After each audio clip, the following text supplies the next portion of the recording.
plonge bien en dessous de zéro.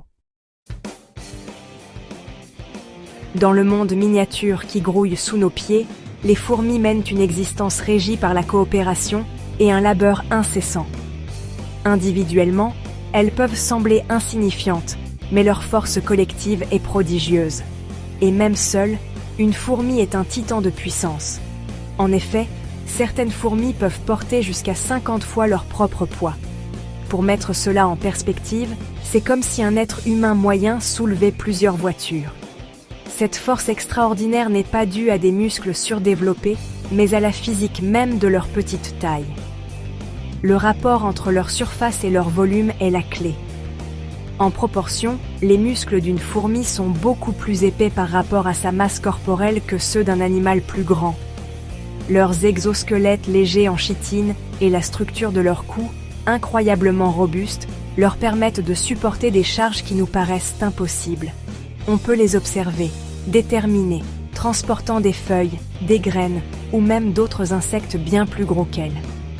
Chaque fourmi est un maillon essentiel dans la chaîne logistique de la colonie, une démonstration vivante que la force ne dépend pas toujours de la taille.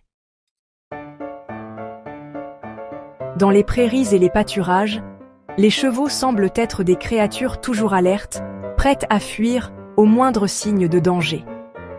Cette vigilance s'étend même à leur sommeil. Contrairement à nous, qui nécessitons une position allongée pour un repos complet, les chevaux dorment la plupart du temps debout. Cette capacité remarquable est possible grâce à un ingénieux système de verrouillage de leurs jambes, connu sous le nom d'appareil de soutien. Il s'agit d'un réseau de ligaments et de tendons qui peuvent maintenir les articulations de leurs membres en position, sans aucun effort musculaire. Ce mécanisme leur permet de se reposer tout en restant sur leur garde.